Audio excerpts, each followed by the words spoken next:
అధికారం వచ్చి ప్రజలు వచ్చి 5 సంవత్సరాలు అధికారం ఇచ్చిన పాపానికి ఈ విధమైన దోపిడీగా. ప్రజా సంక్షేమం సంబంధించిన అంశాన్ని వచ్చి పక్కన పెట్టి వాటి గురించి ఒక్కసారి కూడా ఆలోచన చేయకుండా కొనుగోలు కేంద్రాన్ని ప్రారంభిస్తే ఒకవేళ ఆ మార్కెట్ ఇంటర్నేషనల్లో దానికి కొనుగోలుకు 100 కోట్లు 200 కోట్లు ప్రభుత్వం నుంచి పెట్టవలసి వస్తే అవి పెట్టడానికి వచ్చి పెట్టి రైతులు ఆదుకోవడానికి వచ్చి మీకు చేతులు రావు. వాటి గురించి మీకు బుర్రలో ఆలోచన రాదు. కానీ దోపిడీకి మాత్రం వందల వేల కోట్ల రూపాయలు వచ్చి ఈ రకంగా అప్పనంగా దోచిపెట్టడం అనేది ఇది ఎక్కడా కూడా ఈ కార్యక్రమం చూడలే. ఈ రాష్ట్రం దేశంలో ఏ రాష్ట్రం లాంటి కార్యక్రమం చేయట్లే.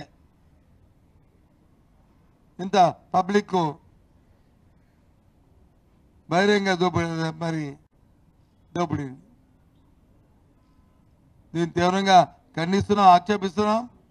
ఈ విధానం ప్రభుత్వంలో సరైన విధానం కాదని ఇవాళ ఒక ప్రతిపక్ష పార్టీగా ఇవాళ వైసీపీ మా తాలూకు విధానాన్ని నిర్ణయిస్తున్నాం.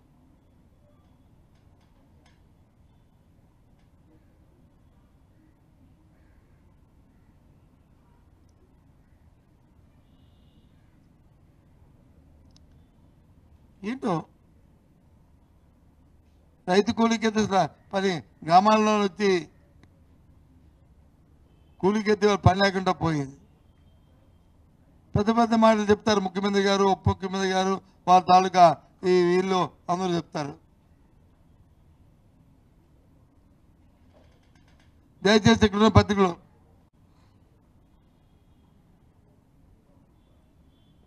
మీ ద్వారా ఈ రాష్ట్ర ప్రభుత్వాన్ని ప్రజలకు వచ్చి వాస్తవాలు చెప్పండి. గత 5 సంవత్సరాల్లో ఉపాధి హామీకి సంబంధించి ఎన్ని 12 దినాలు సంవత్సరానికి చేశాయి, ఈ 18 నెలల కాలంలో ఎన్ని 12 దినాలు చేసా ఒకసారి సంవత్సరాల వారీగో లేకపోతే నెలల వారీగో దయచేసి ప్రకటించండి. రేపు ఉదయం పత్రికల్లో నిజంగా మీకు సత్తుద్ది ఉంటే, ప్రజల పట్ల మీకు అంకిత భావం ఉంటే ప్రభుత్వాన్ని కళ్ళు తెరిపించండి.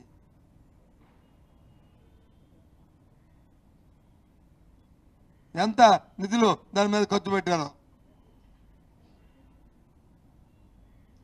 5 సంవత్సరాల్లో యావరేజ్ ఎంత వచ్చింది, ఈ 2 సంవత్సరాల్లో యావరేజ్ ఎంత వస్తుంది రేపు మార్చి లోపల అని చెప్పండి.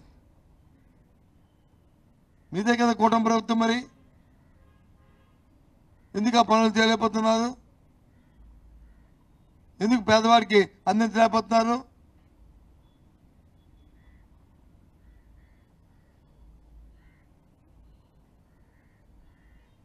ఏమనంటే వైసీపీ ప్రభుత్వం జరిగింది, మరి మీరేం చేయట్లేదు. మరి ఇప్పుడు వైసీపీ ప్రభుత్వంలో ఏ గ్రామానికి పోయినా సరే ఒక సెక్రటరియట్ బిల్డింగ్, ఒక రైతు భరోసా కేంద్రం, ఒక పాల సేకరణ కేంద్రం, లేదు ఒక వెల్నెస్ సెంటర్, పక్క భవనాలు నిర్మించాం కదా.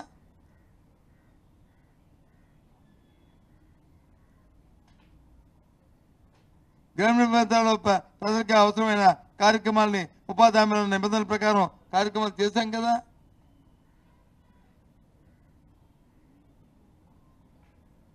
మరి మీరెందుకు చేయలేకపోతున్నారు? మీకెందుకు ఎక్స్పెండిచర్ జరగట్లేదు?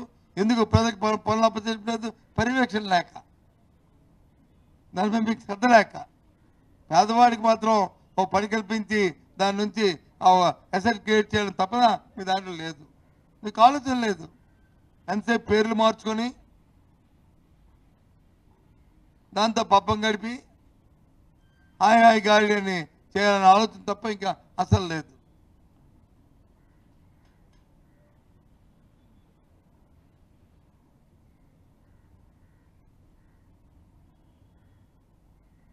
పేదల కోసం ఆలోచన చేసి, వైద్యం కోసం ఆలోచన చేసి హాస్పిటల్ పెడితే, ప్రైవేట్ హాస్పిటల్స్ ప్రభుత్వ హాస్పిటల్ పెడితే, ప్రభుత్వ కళాశాలలు పెడితే ప్రైవేట్ పరం చేస్తా అంటారు.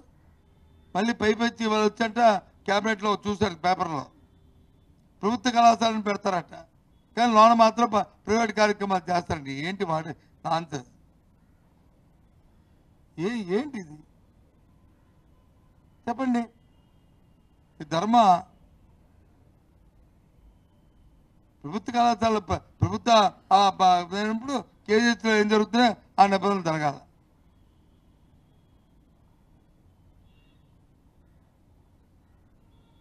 ఆ 17 కళాశాలలు ప్రభుత్వంలో ఉన్నాయి కాబట్టి ఆ నిబంధనల ప్రకారం అవి పెట్టాం.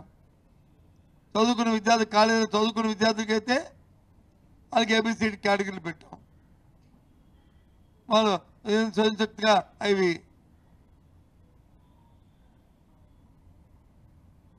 జరగాలి కాబట్టి కార్యక్రమం మెయింటెనెన్స్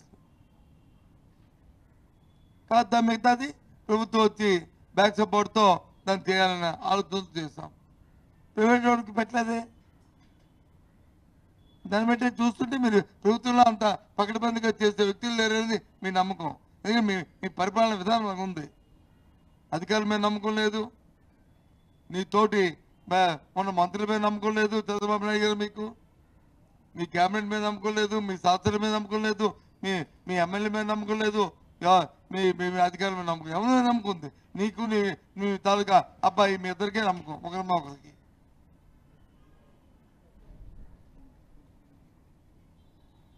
నమ్మకం ఉంటే బాధ్యతగా వాళ్ళకి ఆ కార్యక్రమం చేయించవచ్చు కదా, ఎందుకు చేయట్లేదు?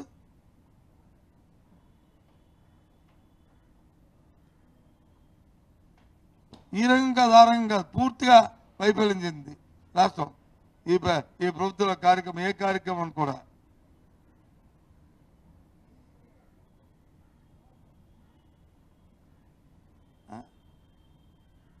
గిరిజన ప్రాంతాల్లో గిరిజనులు అయితే ఎంత ఇబ్బంది పడుతున్నారు ఆ పిల్లలు, విద్యార్థులు. మొన్న మనం కురపాలను చూసాం. ఇంకా రేపు ఎప్పుడో గిరిజన ప్రాంతానికి వెళ్ళబోతున్నాం చూడటానికి. కేజీహెచ్ కూడా వెళ్ళబోతున్నాం. గత సంవత్సరం నుంచి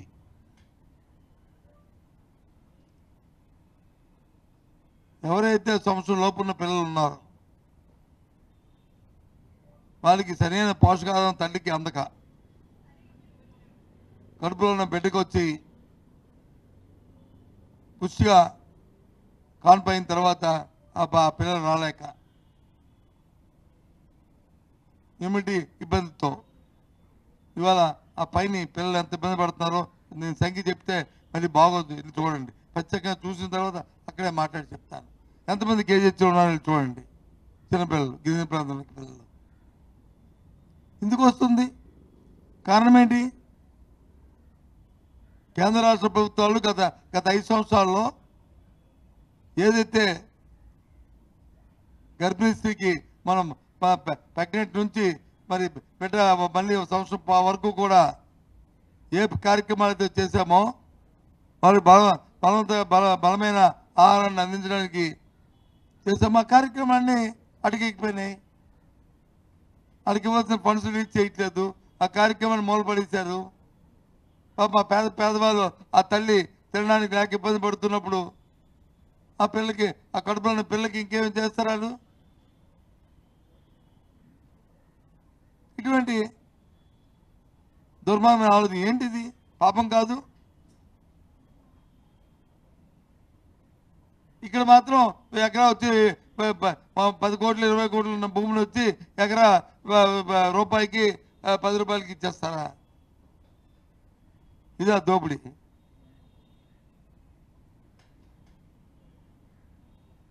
సరే, అదేది ఎవరికి ఇస్తారో మీరు ఒకరికి టెండర్ పిలవండి.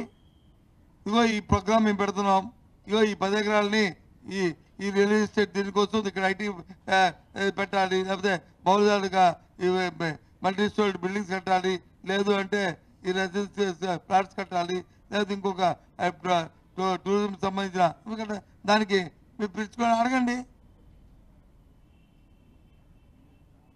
ఎవరు రాకపోతే ఇచ్చామంటే అర్థం ఉంది. ఎక్కడిది? అక్కడ వచ్చి గిరిజన పిల్లలకు కానీ వాళ్ళకి వచ్చి ఆ గిరిజన మహిళలకి ప్రెగ్నెంట్ ఉమెన్కి కావాల్సిన సౌకర్యాలు చేయరు. రాబోయే తరాలకి పుట్టే పిల్లలు వచ్చి ఇబ్బంది పడి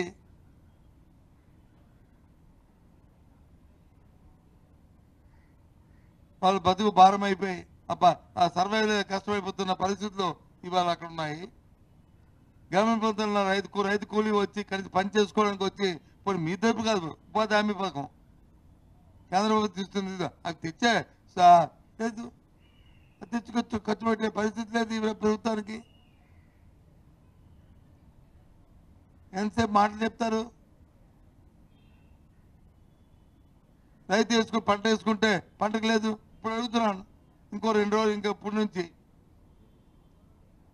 మళ్ళీ మొక్కజొన్న వచ్చి మళ్ళీ వేసే పని వరి తీసిన తర్వాత మొక్కజొన్న వేస్తారు. మళ్ళీ దానికి యూరియా కావాలి. కానీ ఇప్పుడైనా ఫోర్కాస్ట్ చేసి యూరియా పెట్టండి దయచేసి ప్రభుత్వాన్ని కోరుతున్నాను, డిమాండ్ చేస్తున్నాను.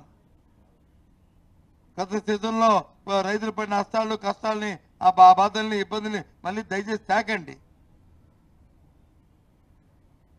ఏమైతే యూరియా ఎక్కువ వేయొద్దు, వేసి క్యాన్సర్ వస్తుంది అని చంద్రబాబు నాయుడు గారు ఇలాంటి పెద్ద పెద్ద మాటలు మానండి. చేత కాబట్టి చెప్పండి. అందుకని డైవర్స్గా ఇలాంటి కబుర్లు చెప్పడం నేర్చుకోకండి.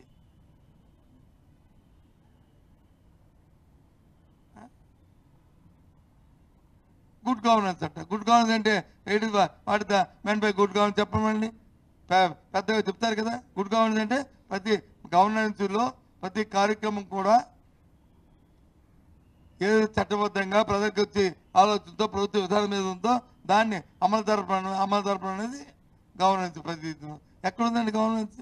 ఈ ఆఫీస్కి వెళ్తే 10 రూపాయలు లేకుండా పనిచేస్తామండి. మీరేనండి రోజు చంద్రబాబు నాయుడు గారు చెప్తారు కదా, ముఖ్యమంత్రి గారే టీవీలోను వాటిలోను క్యాబినెట్లోను ప్రైవేట్ చెప్పడం కూడా నాయకుడు అనేవాడు చెప్తాను. నాయకుడు అనేవాడు చర్య తీసుకుంటాడు, కథలు చెప్పడం నాయకుడు అనేవాడు. నువ్వు చర్య తీసుకోవంట, చర్యలు తీసుకుంటే అప్పుడు వస్తుంది. చర్య లేకపోతే ఏముంది మాటలు చెప్తుంటే? ఎందుకు కారణం ఏంటి? దాని వెనకాల జరుగుతున్న లావాదేవీలు చిన్న అధికారి దగ్గర నుంచి పెద్ద అధికారి వరకు వాళ్ళ బాధలు ఆడుకున్నాయి.